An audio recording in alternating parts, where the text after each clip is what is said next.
सवाल की चुनावी दस्तक को देखते हैं जो इन दिनों देश के कई हिस्सों में गूंज रही है। सवाल एक ही, कौन जीत रहा है?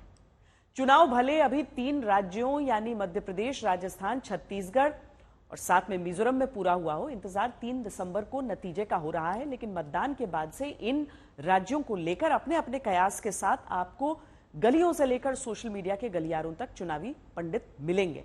कोई जाति के आंकड़े के हिसाब से बता रहा है, कोई धर्म के गणित बताता है, कोई चुनावी वादों का गुणा भाग बताता है। एक गणित वोटिंग परसेंटेज का भी है, यानी वोटिंग बढ़ती है तो क्या होता है, वोटिंग घटती है तो क्या होता है।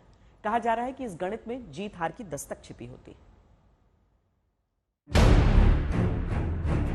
3 राज्यों में वोटिंग के बाद प्रधानमंत्री चौथे राज्य में प्रचार के दौरान कहते हैं कि कांग्रेस साफ हो जाएगी। मैंने तीनों राज्यों में देखा है कि इंडी अलायंस, इंडी गठबंधन साफ हो जाएगी, साफ। राजस्थान में गहलोत कहते हैं कि अंडर करंट कांग्रेस का कमाल दिखाएगा। सबने जम के वोटिंग दी है और जम के जो है मैं समझता हूं कि अंडर करंट की तरह माहौल बना राजस्थान के अंदर। और मध्य प्रदेश में शिवराज सिंह चौहान कहते हैं कि लाडली बहना का आशीर्वाद सत्ता के लिए मिल चुका है। लाडली बहनों ने तो भरपूर सारे रिकॉर्ड तोड़कर आशीर्वाद दिया है।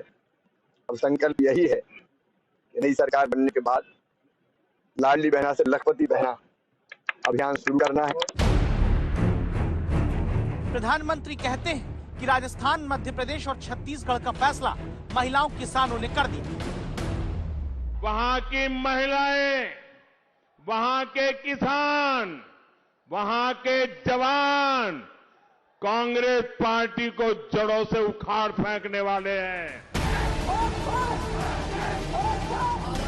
सबका दावा कि जीत उन्हीं की पार्टी की होने वाली है। अपने अपने फॉर्मूले से हर कोई अपने दल की जीत की दस्तक 3 दिसंबर के नतीजों से पहले दे रहा है। सिर्फ नेता ही नहीं, जनता भी जमकर कयास लगाती है। मध्य प्रदेश को लेकर ये चिट्ठी वायरल है, जिसमें रसीदी टिकट पर 2 लोगों के हस्ताक्षर है, बगल में 3 गवाहों के साइन। चुनावी इकरारनामा है ये, जिसमें लिखा गया कि अगर कमलनाथ हारते हैं तो प्रकाश साहू राम मोहन साहू को 10 लाख रुपया देंगे।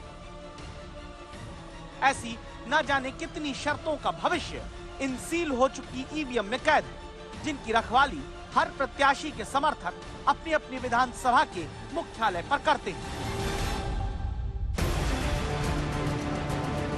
कुछ चुनावी पंडित पुराने आंकड़े खंगाल कर ये दावा करते हैं कि वोटिंग अगर पिछली बार की तुलना में ज्यादा होती है तो इसे बदलाव का इशारा माना जाता है, और वोटिंग अगर घटती है तो माना जाता है कि सरकार विरोधी लहर नहीं दिख रही।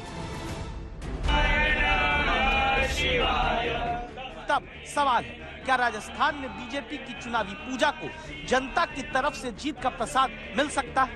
क्या योजनाओं के दम पर चुनाव में उतरी गहलोत सरकार को राजस्थान में पुराने रिवाज के आगे झुकना पड़ सकता है? रिवाज हर 5 साल में सत्ता परिवर्तन का, और इन कयासों की वजह है वोटिंग के आंकड़े। कांग्रेस के मौजूदा विधायक की राजस्थान में 52 सीटों पर वोटिंग बढ़कर हुई, जबकि 46 मौजूदा कांग्रेस विधायक की सीट पर वोटिंग घटी है।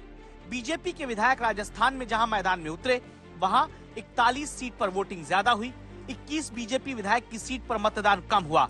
राजस्थान के 117 सीटों पर इस बार वोटिंग ज्यादा हुई है। 82 सीट ऐसी रही जहां पिछले चुनाव की तुलना में कम मतदान हुआ। 44 सीट ऐसी हैं जहां 2% से लेकर 9% तक ज्यादा मतदान इस बार हुआ है। राजस्थान की 31 सीट पर 1 से 2% मतदान बढ़कर हुआ। अब अगर ये मान लें कि बढ़ी वोटिंग बदलाव के लिए होती है, तो क्या राजस्थान में रिवाज कायम रह सकता है?